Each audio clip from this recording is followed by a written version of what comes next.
Welcome to MSL Stories. Friends, if you don't mind, please subscribe to my channel. I have a dream of 1,000 subscribers. Thank you. Let's start the story. My name is Alex Turner, and I'm 35, an IT manager with a knack for noticing the smallest details. It's not a glamorous life, but it's steady, and, until recently, I thought it was solid. My wife Sarah and I have been married for nearly a decade.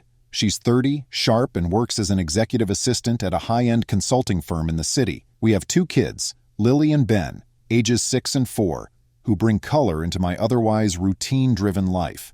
I've always found joy in the little things, reading bedtime stories, packing lunches, school drop-offs, and late-night talks with Sarah. That was our life, at least as I knew it. The morning it all started was supposed to be like any other. I always take the kids to kindergarten. It's our little tradition. Dropping them off and talking to them on the drive has always been my favorite part of the morning.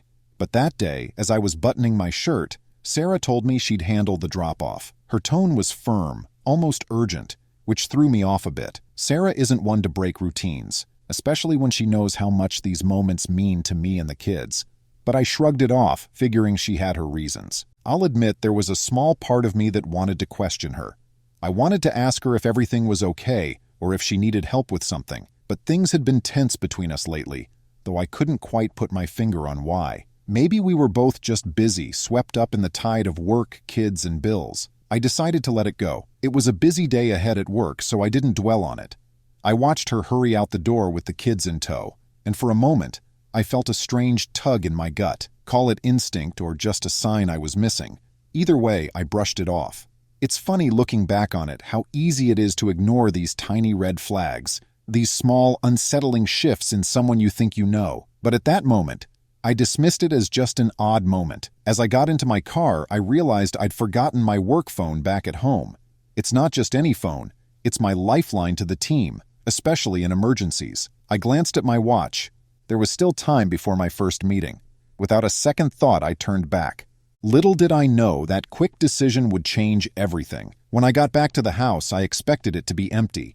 I pushed open the door, listening to the soft creak as it closed behind me. I was met with silence at first, the kind of silence that settles in a house after everyone's left.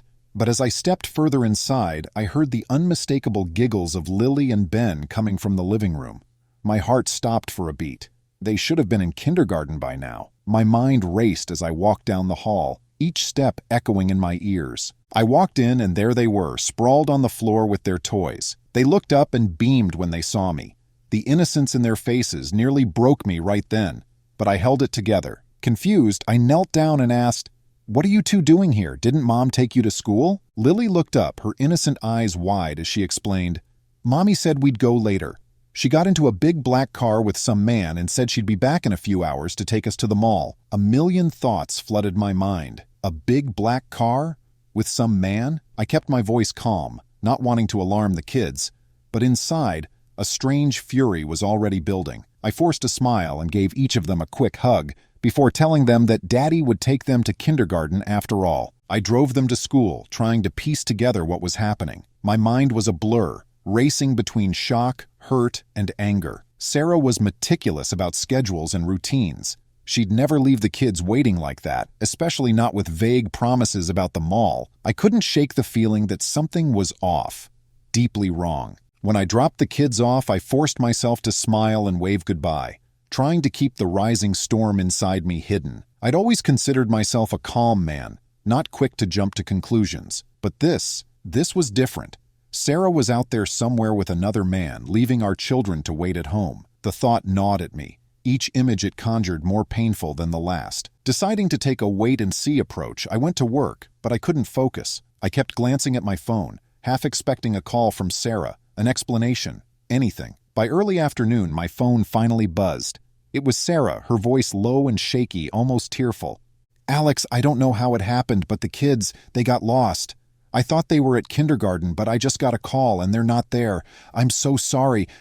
She was rambling, her words jumbled with barely contained panic. I listened, a strange calm washing over me as she stumbled through her story. I didn't tell her I already knew exactly where they were, safe and sound in their classroom, because I'd taken them there myself. I wanted to see how deep she'd dig this hole. I kept my voice steady. "Don't worry, Sarah, I'll take care of it. Just calm down. and we'll figure this out." When I hung up, I leaned back, trying to process everything. Her story didn't add up. If she'd been the one to drop them off, how could she not know where they were? And why had she waited until now to call me? A part of me wanted to give her the benefit of the doubt. This was my wife, the mother of my kids. But the other part of me knew I couldn't ignore what was right in front of me. So, I made a decision. I'd get answers, but I'd do it quietly. That evening, after putting the kids to bed, I called my old friend Mike. He worked as a private investigator, and I knew he'd help me without asking too many questions. Mike had been through his fair share of cases: cheating spouses, missing people, fraud. It's hard to imagine your own life reduced to something so clinical, so much like one of those cases he'd told me about. I laid it out for him, feeling both ashamed and relieved to finally say it out loud. "Mike," I said, my voice barely above a whisper, "I think Sarah's cheating on me." He didn't respond right away, but I could feel his presence, his quiet empathy on the other end of the line. "I'll look into it, Alex. I know this isn't easy, but I'll be discreet. You'll know soon enough." Mike didn't waste time. He got to work the next day, starting with surveillance on Sarah and a little digging into her workplace. I felt like a character in some crime drama, watching my own life from the outside. But I pushed those feelings down. I needed the truth. The days blurred together as I waited, each one marked by careful detachment.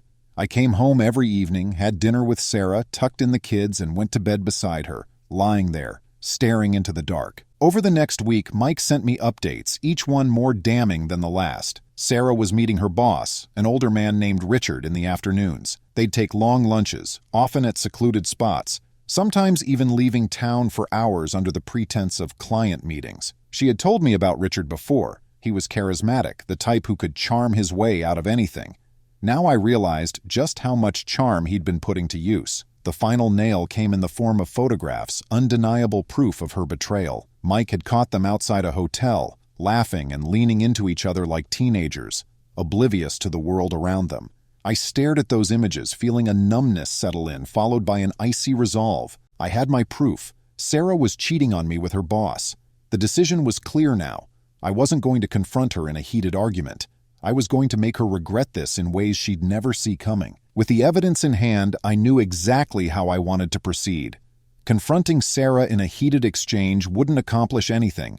I wanted something more enduring, something that would make her realize the depth of her betrayal long after I was out of the picture. I wasn't going to let her and her boss walk away from this unscathed. The first thing I did was contact a lawyer.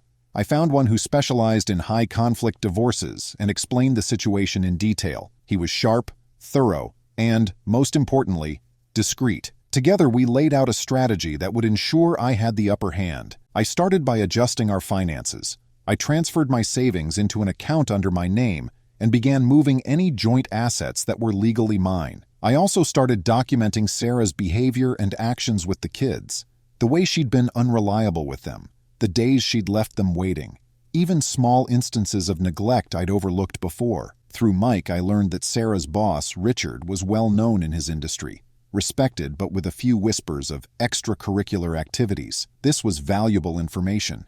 I didn't need to ruin his entire career. I just needed to ensure a well-timed blow to his reputation. Mike agreed to send a discreet, anonymous tip to the higher-ups at Richard's company about his frequent meetings with a subordinate. In his world, even rumors of impropriety could have far-reaching consequences.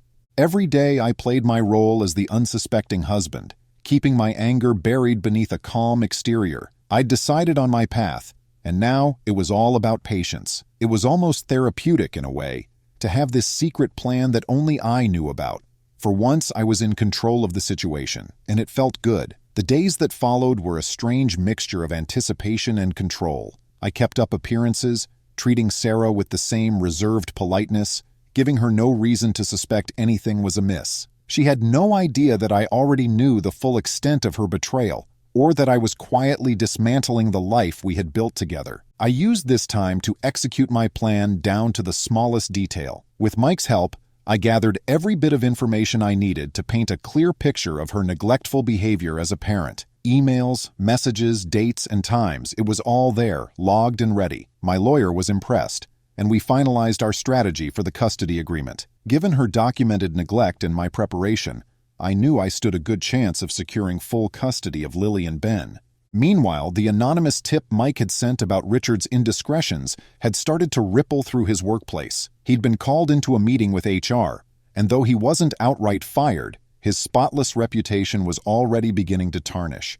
I took a cold satisfaction in knowing he was finally facing some consequences. The day of the confrontation was fast approaching, and everything was falling into place. I had planned it meticulously. Sarah thought we were going to meet with a financial advisor to discuss some restructuring of our assets, a meeting I'd fabricated to get her in a neutral setting. Instead, we'd be meeting at my lawyer's office, where she'd be blindsided with the divorce papers and the evidence of her affair. I knew this was going to hurt her, maybe even break her, but I didn't care.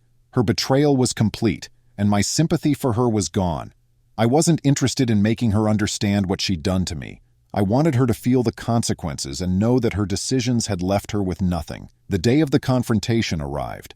I woke up early, feeling a strange calm, almost like an athlete before a big game. Sarah seemed oblivious, too caught up in her own plans to notice the tension beneath my cool demeanor. We had agreed to meet at the office of the financial advisor later in the afternoon, and she'd arranged for a friend to watch the kids. When we arrived, she looked around, a bit confused by the setting. My lawyer, Mr. Caldwell, was waiting for us in his office. I introduced him casually, watching as her expression shifted from polite confusion to a dawning realization. "Alex, what is this?" she asked, her voice uncertain. For the first time in months, I saw a crack in her usual composure. "Sarah, I think it's time for some honesty," I replied, my voice steady. "Mr. Caldwell is my attorney. We're here to discuss our divorce." Her face turned pale and she opened her mouth, but no words came out. I handed her the folder that contained the evidence Mike had gathered, the carefully compiled timeline of her affair, and the formal petition for divorce. "You don't have to say anything. Everything I need to know is in there," I said, my voice almost detached. I didn't want a confrontation. I wanted her to understand, in no uncertain terms, that this was over. She thumbed through the documents, her hands trembling.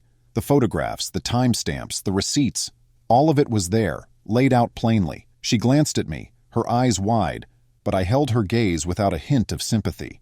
As she read, Mr. Caldwell explained the terms of the divorce, a clean split with the majority of our assets allocated in my favor, given her indiscretions. I'd also filed for full custody of Lily and Ben, citing her recent behavior and Mike's documentation of her neglectful parenting. Finally, she found her voice. "Alex, please, can't we talk about this?